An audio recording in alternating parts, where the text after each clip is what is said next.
Oh, welcome back to our series, Moving Through Mequon and Thiensville, as we introduce you to members of both those communities.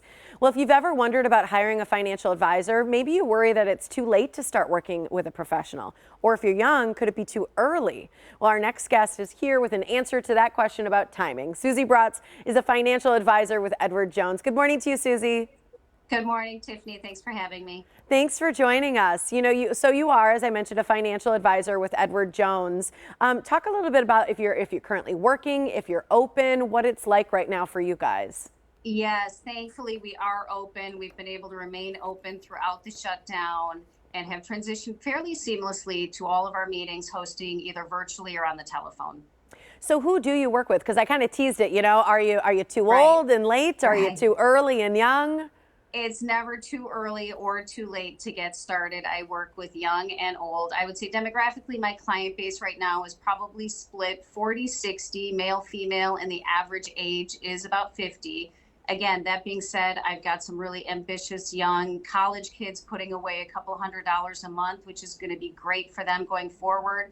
I work with many retirees who've worked their entire lives saving and investing. They're now living on their investment nest egg, thinking about leaving an inheritance, possibly to their kids or to a estate or charity of their choice.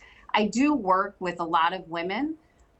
Making women feel financially fit and comfortable is really important to me. I was raised by a single mom. My father passed away suddenly when I was young.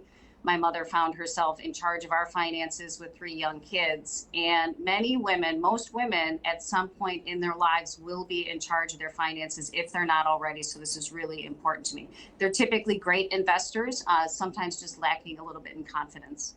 I've heard that same sentiment echoed over and over from my mom, Yeah. from my mom's friends, Yes. to really Yeah. try and work on your own independence financially as well, because at some point you're going to need that if you don't already.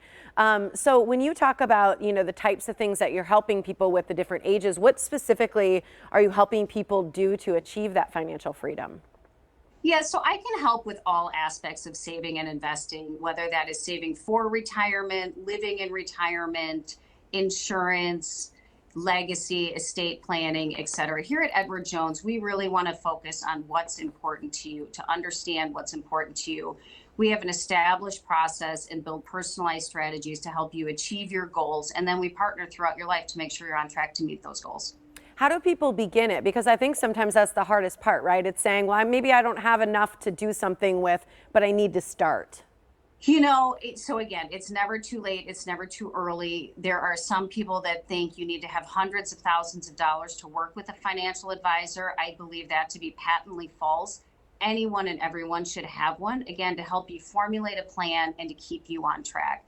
I've been in financial services my entire career, and one thing I know to be true: investing is emotional and it can Yeah. be very stressful. And that is the important role a financial advisor can and will play for you, helping take the emotion out of investing, keeping you on track, and preventing you from doing exactly the wrong thing at the wrong time.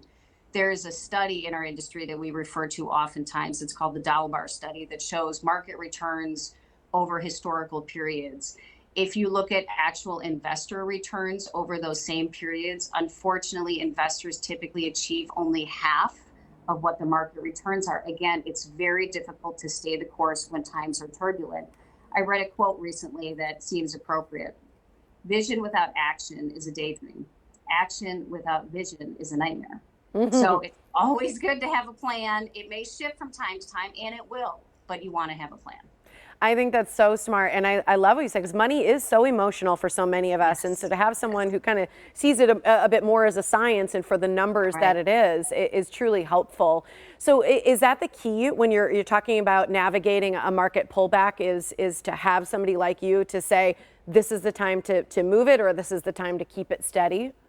I think it can be. And number one, don't panic. Review your strategy and really try not to make any major changes. Oftentimes during a pullback, the typical investor reaction is to sell. You're locking in losses when markets are low. Possibly during a pullback, that's a great opportunity to buy. Again, depending on your risk tolerance and time horizon, you want to have a plan, you want to stick with that plan, and you don't want to make emotional decisions. What's one thing that you would advise everybody who's listening to you today saying, I like what she has to say? What should they do? What's the first thing that everybody should do? If you don't have a financial advisor, please give me a call. Barbara Layden in my office here is my partner and fabulous. We would love to meet you, work with you, understand what's important to you. What are your goals? Can we help you achieve those goals? If you have a financial advisor and you haven't talked to them recently, call them and make an appointment immediately. If you're not getting the service that you need today, again, give me a call. I'm happy to provide a portfolio review, second opinion. Would love to be a resource for you here locally. And I know that you do free, no obligation initial meetings. Are those right now virtual or are they in person? Right now, they are all virtual. And again, some people are comfortable with a computer. Some people are more comfortable on the phone. I have had a couple social distancing meetings, right? Here at Collectivo. Whatever the person is comfortable with, I can manage. Susie, it was a pleasure to chat with you today. Thanks for joining us. Thank you so much for having me. Appreciate it. You can contact Susie Brotz at this information with Edward Jones. It's 262-302-4151 or edwardjones.com/Susie-Brotz, spelled with an O. There you go.